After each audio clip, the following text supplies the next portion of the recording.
On, guys, it's Luke here for SimBoxx, and welcome back to the Let's Talk Boxing podcast. Delighted to be back behind the camera, behind the mic, depending on where you consume our podcast. And we're back. It's been about 3-4 month hiatus, and delighted to be back. Delighted to have a new co-host for the podcast moving forward. Delighted to be joined by Jamie. Jamie, how are we doing? Thanks for jumping Um, on board with the podcast. yeah, I'm great, mate, and I appreciate you giving me the opportunity to get involved with it as well. It's something I've always wanted to do. Obviously, knowing you a while now, big boxing enthusiast like yourself, it's something I've always wanted to get into, and it sort of fell into the right place, hasn't it? Really? Yeah, absolutely. So for the guys that might not know, or girls, guys, whoever listens to the podcast, met Jamie down at the People's Gym a number of years ago with Kieran Farrell, and yeah, I'm not too proud to say that Jamie is a lot fitter than I am, and he's put me to shame when we've done our little boxer size classes. So, yeah, I'm going to get that. Maybe not right now. Maybe not right now. I've been out of the game for a while now, too long.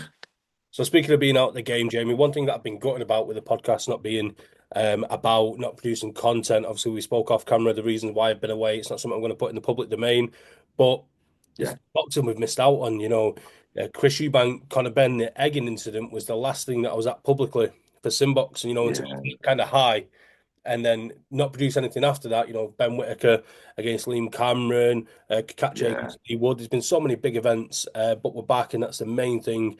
But just looking back, the Chris Eubank, Conor Benn, and everything that can be said has been said about that night. But just yeah, for cool. the Let's Stop Boxing podcast following, that's going to go down in legend of British boxing. The fivers are spoke about even now, 35 years later. And Chris Yeah. Jr. and Conor Benn have rightly put themselves amongst them as British legends for that one night, if nothing else. If they don't go on to achieve anything else in their careers, they've put themselves in that position. Yeah, yeah, and at the end of the day, like you said, we still speak about Ben versus Eubank Senior, and like you said, that was going back 20, 30 years ago, and we still talk about that, and that was an incredible night for British boxing. Obviously, it's a weird one because as a fan, the way they fought was unbelievable, and that's what made it so incredible. But then as doing boxing, I'm like, I won't like to be in too many fights like that, over and over again. But for what they did, and I know Chris Eubank got the win, but fair play to Ben as well, because without Ben putting in his performance, Eubank wouldn't have managed to have lifted himself up like that, and that's what made it such a great fight and one of the best British dust-ups that we're going to get. It's going to definitely be on par with some of the big ones like the Dads as well. And we'll probably end up seeing it again. I think we'll probably end up seeing it again somewhere down the line. Maybe not the next fights, but I wouldn't be surprised if we do see it again. Yeah, absolutely. In the moment with Chris Eubank Senior, when the Bentley door, the Rolls Royce door opens, and he sat there, Yeah, cinema, pure WWE. If he used to make a Rocky 8 or Rocky 9, I'm not sure what number we're up to with them films, but if you used to write that as a script, he turns up on the night of the weigh-in, I think he said it was, that he bailed him up and he met him in the hotel room, and even Chris yeah, yeah, Jr. didn't know what was going on. You'd get laughed out of Hollywood, for it being unrealistic, and the way it played out was unreal. I, mate. I I can't keep count of how many times I've watched that. Adam Smith, he comes out with some brilliant one-liners, and he's here. Like, what a moment Yeah, that when was. but honestly, it's dead embarrassing. But I was ringing my mates because I was watching it with my missus at her mum's, and he opened, and I just was like, it was like a film, and I was like, whoa! I was like, no way, no way! And like, I've got the phone, I'm ringing my mate, going, it's turned up, it's turned up. My mate's going, what you on about? I'm like, Chris, are you watching it? It's just turned up. It's on the screen. And honestly, it was movie-esque, it was Hollywood-esque, and it was Chris Eubank Senior all over. It was Chris Eubank Senior all over. I thought they initially done us. I was like, they've played a blind, or they've had us. But then obviously it turned out they actually didn't. It was a last minute Chris Eubank Senior decision. He was like to do it, and obviously he had to dress up in that Izzy Miyake gear and hide his way into the hotel and stuff. And it was totally Chris Eubank. But it was like, for me, like you said, you keep watching that little clip back, and it's fantastic. And when you see Eubank, see Junior walking next to me, looking at him, it was just like, oh, Yeah, I've still got, I'm going goosebumps absolutely. now. Like it was. I don't think a lot of things will beat that clip in boxing. I don't think a lot of things will beat that. Like they hear the crowd erupt, the way the crowd erupted, and like you said, he's here. It was just, it was a special moment, man, for a special night as well. Absolutely, and I think that's the trouble now that it's put themselves like in terms of the fight, the spectacle, the drama. It's put itself on the pedestal. So not only could the Yeah, fight not deliver again, because after uh, Nigel Benn against Chris Eubank Senior, the second fight is never really remembered as well as that first fight. They fought to a draw at Old Trafford, and yeah. now with the Suns, they put themselves on that pedestal where you're kind of thinking, it's not going to be like they're still winning back. There's still a lot of money's been made, but there's going to have to be, some storyline, something to come up with to put it on that kind of level. But just On that moving, level, yeah, yeah, kind of on that level, of course, yeah, yeah. No, I do agree on that point. There probably isn't a story there, and I think there'll be a lot more amicable. It probably won't be as volatile the next time that they fight. So maybe the excitement for it as a fan might not be there because they'll probably be a bit more pally. But I don't know because Chris Eubank Senior still says that he can't stand him, and he's still calling him a drug cheat and whatnot, and he'll never respect him. well, But why don't we go further down the WWE line? Why not make it a steel cage match or put some tables in there? That'll spice it up a little bit, won't well, yeah, it? yeah, yeah. Well, fucking hell. I tell you what, if that starts happening, well, I wouldn't be surprised if you see that on one of the Misfits card. I genuinely would not be shocked if Misfits start doing steel cage. They're already doing tag team matches, aren't they? So I wouldn't be surprised, mate. Get it on that. Absolutely. So just so you know, Jamie, that's one strike there for mentioning anything to do with YouTube or Misfit Boxing. Three, and we'll have to get a new co-host, okay? Right. Yeah, no, I don't like I'm not on board with it either, mate. It fitted in quite well with Absolutely.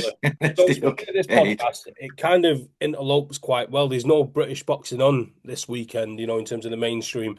But as always, the world of boxing never stops. There's always something to talk about. And going from Yeah, one Eubank to another, today I was down at the launch press conference. I want to touch on before we review last week's boxing, which yeah, again is interluded into this what we're about to talk about. So Jack Catterall against Harlem Eubank. That's been confirmed, signed, press conference today, the launch press conference for July 5th. I'm a really big fan of this fight, Jamie. I think, the fact that Jack Catterall is following his nemesis, Josh Taylor, up to 147. It's the glamour division. And in Harlem Eubank, he's taking on a guy that's undefeated, that is rising up the levels and looking spectacular yeah. every time. He does move up, the Tyrone McKenna last time out, he stopped him in Great. emphatic fashion, Yeah, a great great fight. win. And this is a real jeopardy fight for Jack Catterall. I feel like he come off the Josh Taylor win. He got that W back, and then he went in against Arnold Barboza, weren't quite himself, and now he goes in against even though he's the same age, both 31. Harlem Eubank is a lot less experienced professionally, and he's got to Yeah, yeah. win and little to lose. It's all there for Jack Catterall to lose here. Yeah, it is. It's a banana skin fight for Jack Catterall. I'll be honest, I was surprised that fight was announced. I genuinely didn't think that's a route that Jack would have gone down. But it is a strange one to me. And I think it's only a strange one because I think Jack's been very unlucky that he's not a world champion because he really have to fight Barbosa. He didn't really. He could have maybe sat around and waited and got his shot at the belt, and he took the risk. And like you said, it was a bit of a.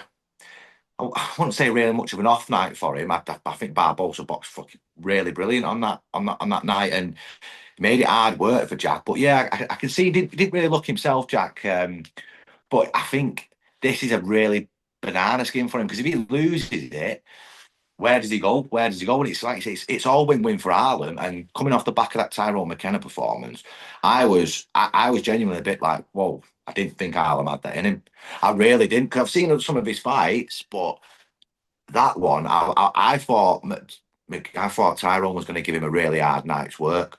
I really did, and he made it look really easy. And against Absolutely, Tyrone McKenna, I, absolutely. I was Just shocked. follow on from what you were saying there for Jack Catterall in terms of if he loses to Harlem and Harlem's not proven at that world scene just yet, that's if he loses. But even if he wins, then he's going to be given the whole, Harlem wasn't ready for world level, that Jack Catterall's operated at a higher level. It's Yeah, very, very much high risk, low reward. And if Yeah, that's right. he's going to Yeah, win this fight and put himself in the shop window for a world title, because at welterweights, there's a lot of top contenders there. And with all due respect to Harlem Eubank, Jack Catterall moving up and beating Harlem Eubank doesn't automatically put him in line for a world title shot. Echo Assuming, who we're going to speak about, he's ahead of him in terms of the WBO rankings. So it's a fight full of jeopardy. But again, I guess as Sam Jones has alluded to in some of his interviews, the Eubank name's hot. So if nothing else, it's a big payday for Jack Catterall.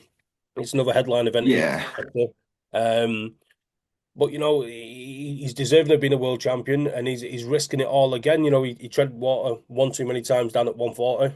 The Barboza fight was an interim world title, so I can see why he took that. But like Linares and other fights that he had, that he was picking up wins, and you thought, right, the next one's a world title, the next one's a world title. If we get two or three yeah. down the line and Jack's not picked up a world title, it'd be an absolute travesty to say that man retires as not a world champion. Yeah, I think it would be it would be I'd be gutted for him. I'd be gutted because in reality he should have been he should have been an undisputed champion. I think we can all agree that he beat him on that night, and he didn't get any luck with that. And like you said, it was one fight, one fight, one fight, and it was one fight too much for him. And like you said, this is a bit of a tricky fight because even if he does really beat Harlem, that's like you said, that's not guaranteeing you a shoot up the rankings. But that's why you got to give Jack Catterall credit, and that's why I think a lot of British fans are on board with him because he'll fight. Is the can man in it? As they say, any man can get it, and he'll stand his ground and he'll fight anybody that he has to that's in front of him. And I give him massive props for that because it's weird boxing because me and you'll sit here now and be like, he deserves to win a world title, and we don't really want to see him fighting now. We'd rather see him fight for a world title. But then it's like in boxing, sometimes you don't get the fights that you want. Where like some fights don't get arranged, they never do, and when they should Timing's have got everything. done, Timing's everything in boxing, isn't it? yeah. So fair play to Jackie. Will just take it. He's not waiting to sit around and pick up a big money payday down the line. He's just getting in there and taking over, and at a big risk as well. But the Barbosa was a big risk. This is a big risk. But fair play to him because that's what we want to see in boxing. We want to see. I think that's why we get on board with him. Yeah, absolutely. And fair play, as you say, to Jack Catterall. Now, that fight is something obviously we'll look at nearer the time, nearer fight night. It's not until July 5th. Akib Fiaz and Michael Gomez Jr. in a good fight on the undercard. And I've got interviews with Akib, with Michael, with Harlem. For everyone that's watching, listening, if you want to go and check them out on the YouTube channel, they'll be up within the next 24 hours. And a good chat with Sonny Edwards as well. So moving forward, while I was at the press conference, another fight we failed to mention that we missed out on was Dave Allen's spectacular stoppage of Johnny Fisher. And Dave was at the press conference today. And there's been a lot of talk about what level he's at now and what opponent he could take on next. And the one that he called for today during the DAZN broadcast was Deontay Wilder. Now, Dave Allen deserves all the plaudits in the world for the way he comes out of shape, gets back into shape, takes a loss, gets a win. But he just seemed to have Johnny Fisher's number, and that fifth round knockout in the rematch was spectacular and almost a punch perfect display from Dave Allen. But can we now put him in the mix with a faded Deontay Wilder? Don't get me wrong, he's past his sell by date, of course, but Yeah. is Dave Allen in that mix? Oh, Do we put Dave Allen together? I love Dave Allen. I'm a big Dave Allen fan, but no, I don't think he's in that mix. I think Dave Allen's got a lot of miles on the clock himself, and you know, he's never obviously he's been stopped, but he's never been hurt like stopped. He's never took a heavy knockdown or he's never been knocked out. I know the ref stopped the fight. He's had a TK. He's lost by TKO, but he's been in with some big heavy hitters and took some big heavy shots. And I wouldn't really want him to get it off Deontay Wilder, if I'm being honest. But Wilder's not the same person. He looks a shell of the person that he used to be, and it's like he's too nice for boxing now Yeah. to the point where he might not even throw a punch at Dave Allen when he gets in there. But this is it. But I when think it'd Dave be a Allen boring fight. after the Dave Allen win over Johnny Fisher, you're saying I'm no world beater, I'm not going to be a world champion, and it's good to see that kind of humility. We know all boxers have a level of delusion. They've got to be as crazy as they are to get in the ring, but he's Yeah, realistic enough to know that he's not going to get in there with like Usyk, Fury, Joshua, Dubois. But you said at this level, I can do a bit, and maybe a British title is within touching distance for him. I'm all for that. And again, I'm a big fan of Dave Allen, just as you are. But I'm also very respectful of Deontay Wilder. Whether it be Deontay Wilder at this point, 5 years ago, or 5 years in the future, he's still going to have that monster right hand. And I'm not quite sure if British title level is your aspiration. That's where you aspire to be. And you can also compare that to Deontay Wilder. Does that make sense? I think there's still a gap between British title level Yeah, no, and there is. Yeah, Deontay yeah. Wilder. I think, yeah, there is still a gap, and that's why I wouldn't really want to see the fight because I wouldn't want to see.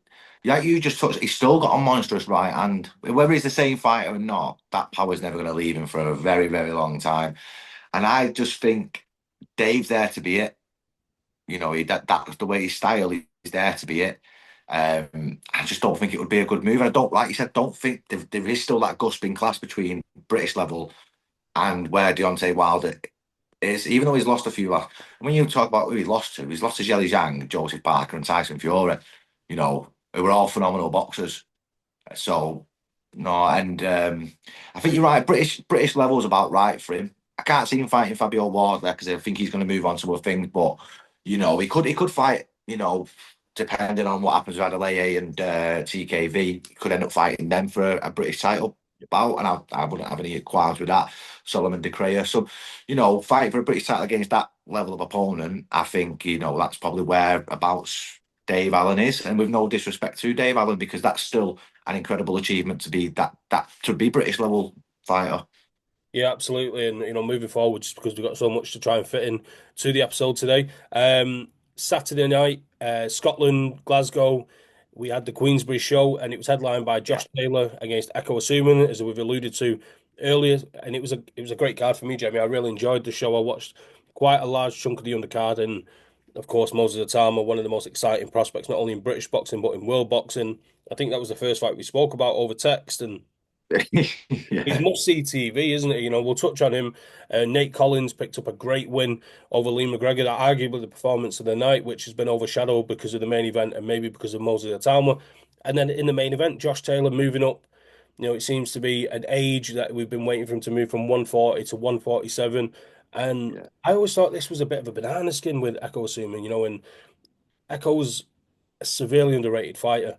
Hopefully, this will give him his flowers now that he's overdue. British Commonwealth champion, 36 years of age, and he never quite made that jump into the world scene. That Harry Scarf defeat was a punishing one for him, but to move up and to take on someone of Echo's ability, the three fights of the year for the Boxing News last year, Echo was victorious in two of them, and they was fights that he was meant to lose as well. And now he's coming to this Josh Taylor fight as the away fighter. He was meant to lose with that, with all due respect, and he didn't. He tore up the script again.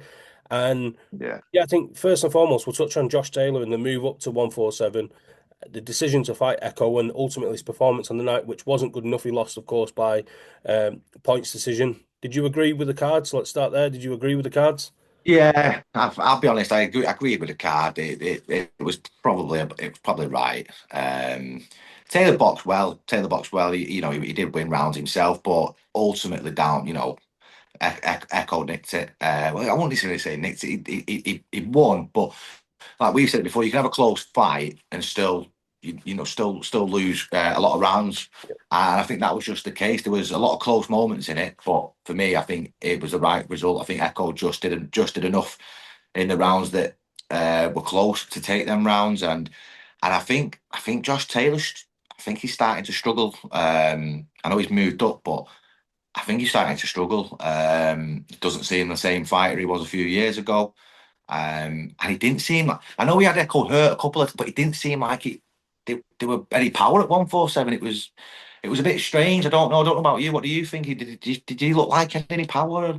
To pinch an old boxing cliche, it was like the eye of the tiger wasn't there. The body couldn't do what the mind could see. Yeah, and he's made this move up, and it's been a long time coming. And we thought for a long time that the £7 will make a world of difference. And maybe he made that jump one too many, one fight too late. That at 140 he'd drained himself down.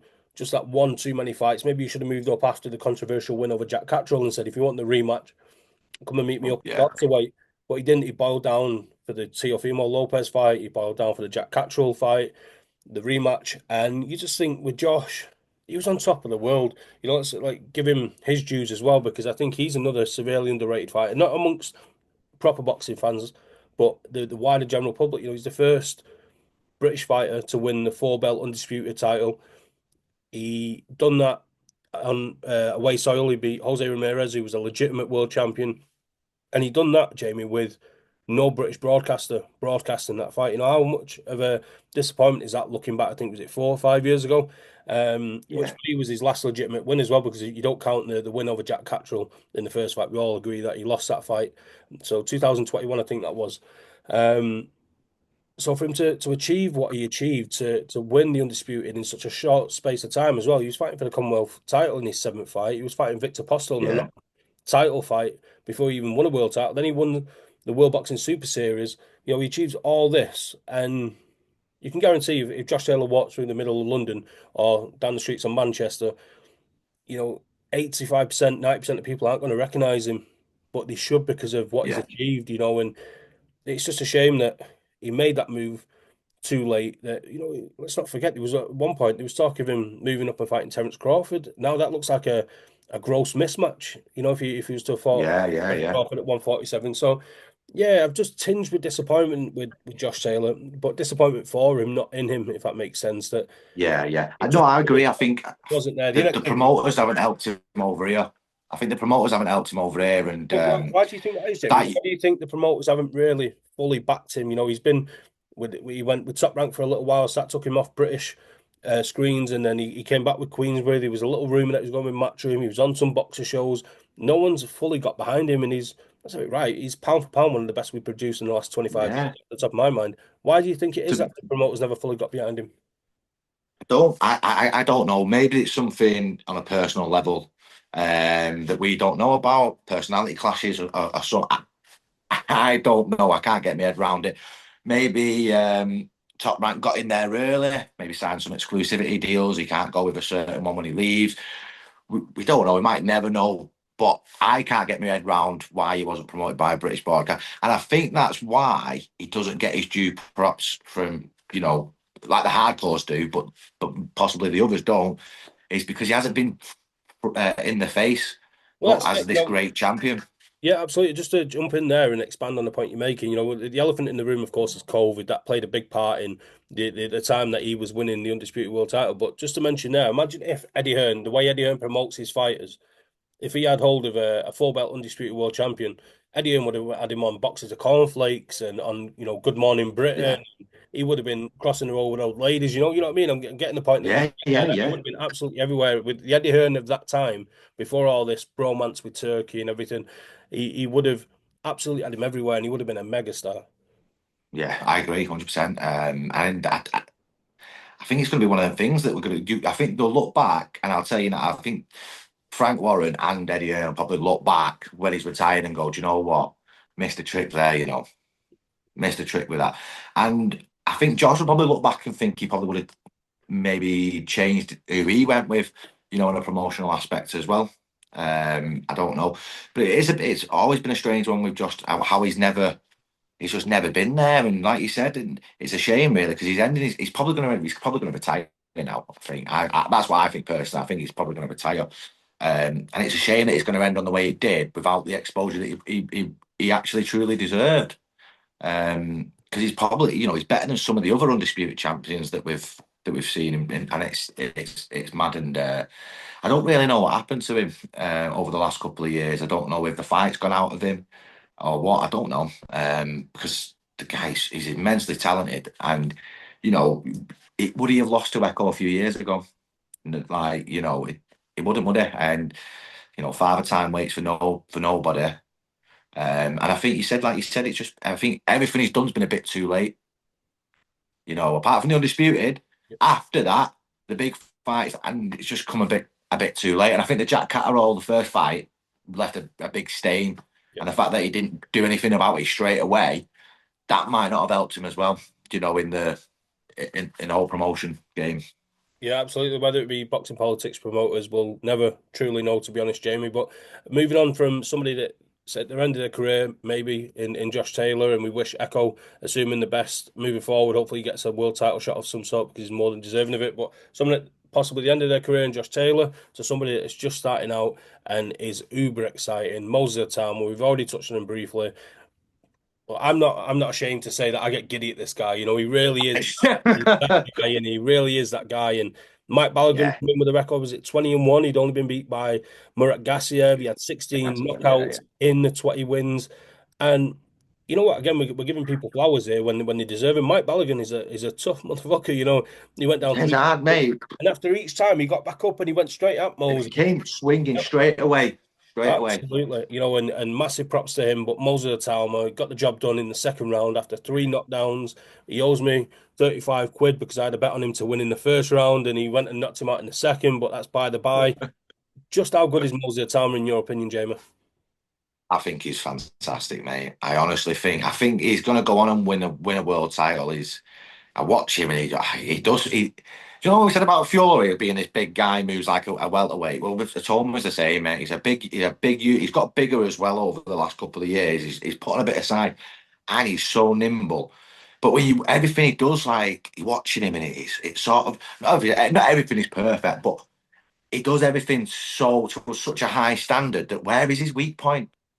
But he's probably not fought anybody to find out maybe what he's lacking at that point.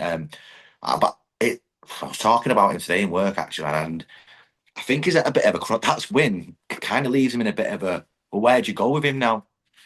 Because he's too good for them. He's too good to be fighting these journeymen and these let's see where you're at fight. But I think he's just a little bit too inexperienced for the big boys at the top end of the division. So I It's not don't know only that, where we're going with him. it's not only that he's inexperienced for the top level guys. That's the crazy thing is, James. It's not to say that he couldn't beat them guys. You know, I No, think yeah, yeah, take Usyk out of it because I do think Usyk is obviously he's the undisputed champion, but well, former undisputed champion. He's looking to become two-time undisputed heavyweight champion when he fights Dubois again. But he's undisputed in terms of being the number one in the division. I think everyone agrees on that. yeah, Take him out of it. He's not saying that Moses Itauma wouldn't beat anybody else in the division, you know, whether it be Anthony Joshua, whether it be Daniel Dubois, whether it be Derek Chisora, whether it be Ajit Kabayel. But once you get to that level, you're at that level. You know, at this yeah, point yeah, now, after what he had 12, 13 fights, we're discussing now that he can't go back. But when you do get to that level, look at Joshua after the Klitschko fight, he couldn't really take that step back again. And that was 16 fights in. For Moses Itauma, I think the difficulty is matching him because the people that we do want to see him in with that will give him that gut check are going to want unrealistic paydays because they're thinking, well, I yeah, don't want to lose to this kid. You know what I mean? Like this, if I lose to yeah, a yeah, 20-year-old pup, as they'll see it, not as we see it, but as they see it, they'll be like, my career's done. You know, that your likes of your Dillian White, your Joe Joyce, your Philip Hergovich, those guys are going to kind of look down on Moses and think, well, if I can avoid him, because there's big paydays at the top of that division, because the world titles are all stuck together with Dubois and Usyk, there's a lot of jostling for position there. You know, with your Joe Parkers, your Caballeros, yeah, it's a really sticky situation at the minute. But for me, I think at first I did say Joe Joyce. I think that's a dangerous fight for Joe Joyce. I'm kind of leaning towards somebody that might take him rounds now. And the two names that I've heard mooted around, Otto Wallen, because he's coming off a loss. He needs to get back in the mix. He can't be too picky about who he yeah. fights. And Jermaine Franklin as well. Out of them two, um, I would lean towards Franklin more. I think I won't touch Otto now. I was there for the Otto Wallin Chisora fight, and he, he didn't look good at all. Otto Wallin, and I don't. I would have said Otto Wallin that fought Fiore or that fought that Otto Wallin from a few years ago. I'd be like, yeah, get him in with Moses. Moses would beat him, but he'll give him a test. I think the Otto Wallin that's just lost to Chisora wouldn't we wouldn't get anything. I don't think we'd get anything out of that fight. Um, the only but Jermaine Franklin, I think that's probably the right setup for him at this point. Um, He's only lost to Dillian White and to AJ. So that will give us an insight, if he beats him, sort of where he's at. And he can box. He's a good little boxer Tough himself. as well, And very tough. yeah, and I think he handled himself well against AJ. He lost that fight, yeah, I give it AJ. But the Dillian White fight was a good close fight, that. Very good close fight. So I think that's probably the best option for a Talma. But if they're not going to maybe go down that route, if it's British route, again, I've looked. We touched on him before, Solomon De Creus or David Adelaide. It's just probably not Solomon, but maybe David Adelaide would be another good fight for him. I don't think he'll get the Fabio Wardley, but that fight's not going to happen. Me and you know boxing politics. That's never going to happen. Not now, anyway. Maybe in a few years. But I think Adelaide would be a good little fight for him. Because he'll at least hit him, Yeah, and you know, I think he'll beat Adelaide. I think he'll outbox him. But I think Adelaide could get to him and catch him here and yeah. there, and then we could get an idea then of what his chin's about, what his what his That guts are that about. is that is the one question mark, if there is one, is he's not been chin checked yet. And at heavyweight boxing, or any level of boxing, you're not going to walk in there and go, yeah, mate, just see if I can take a punch and It's a like couple a free of- dig. You know what I mean? It's not going to happen. But I think weirdly, he's almost beyond British level. We used to hammer Conor Benn Yeah, not taking the fights at British level, and he all of a sudden he's fighting fringe world title level. But he's not of the skill of the potential of a Moses Itauma. So with Moses, you can see him skipping certain levels just because he is that good. If he was to stay at British title level, I'd want it to be a fleeting visit. If he was Adelaide and Jamie Tikavia due to rematch, it might even be on the Dubois Usyk fight at Wembley. I'd want him to fight maybe on that card, get out as a run out, then pick up the British title next and then move on, kind of win it and drop it kind of thing. And then yeah, I agree. I agree. I don't want to see him stick around at British level two, but I want him maybe to have one more fight, and with a name that people are. And no, that's why I mentioned, Adelaide and whatnot, because that's probably who will be fighting, that name around for a British title. But I agree with you. I don't want to see him stick around, but I don't also want to see him rush too quick. And that's why I think he's at a bit of a crossroads with matching him, because there's a lot of people who'll avoid him. And like you said, I think it's like someone mentioned Chisora. I think Chisora would be a dangerous fight for him because I don't want to Chisora is, take that fight. That's really, really bad for Derek Chisora. you know, it is, but at the same What time, I fight you think it's said before, was it Dave Allen? You said he's there to be hit. I don't think there's a fighter in world boxing that's there to be hit more than Derek Chisora. With all due respect, he's one of the toughest bastards yeah, in the games, and I've got the utmost respect for him. But at some point there, that would become target practice for Moses Itauma. And yeah, it would. But I think I he'd be get what you're able to. saying as an opponent. I'm saying it when it goes past 4 rounds. Like Chisora probably would still be there. I reckon. He'll still be getting it, but he's good at fucking he's good at riding shots, Yeah, Derek, even when he's getting it. So it doesn't necessarily take a lot of the full power. And I think when it goes past 4, 5, 6, because when you're lighting people up for fun, just you can get tired pretty quick yourself. yeah, And she's always good at that. She's always good at making you think that you've got him. And that's why I think it might be a bad fight in the sense of because if he starts taking into deep waters, and then if he does somehow lose to a Chisora, where does he go from there? And that's why I'm saying it's a bit of an hard one to match up. I don't know. I'm not saying Chisora beat him by any stretch of the imagination. I'm not saying that. I'm just saying we don't know where Itoma's at. We don't know if he's going to tire after 4 or 5 rounds. And do you know what I'm saying? And that's where if he does tire, fighting someone like a Chisora at this stage would be a bit dangerous. Even though for the first 4 or 5 rounds, it'd absolutely ping his head off. And that's why I say it's a bit. I'm a bit frustrated because he's so good. I don't know where we go with him at this stage, and I think probably Franklin's probably the best. I think that's probably is the best option yeah. for him. Yeah, I think I'm in line to agree with you. But the one thing that is for certain with Frank Warren, with Ben Davison, Moses Itauma is surrounded by great people. I think it's Frank's son that's managing him. So yeah, he's got great people around him, and we really, really do look forward to what's next for Moses Itauma. Jamie, that brings us to the end of our first podcast together. It's been a really good chat. I'd like to thank you Yeah, for flew by that. absolutely for co-hosted. I'd like to thank the listeners, the viewers. Make sure you give us a like, a review, a comment. It all helps us on our journey to re-establishing the podcast. Make sure you check us out on whichever platform it is you consume the podcast on with a review, a comment, and a like. And we'll be back next week. Jamie, thank you. Yeah, perfect. I'll see you next week. All the best, my mate.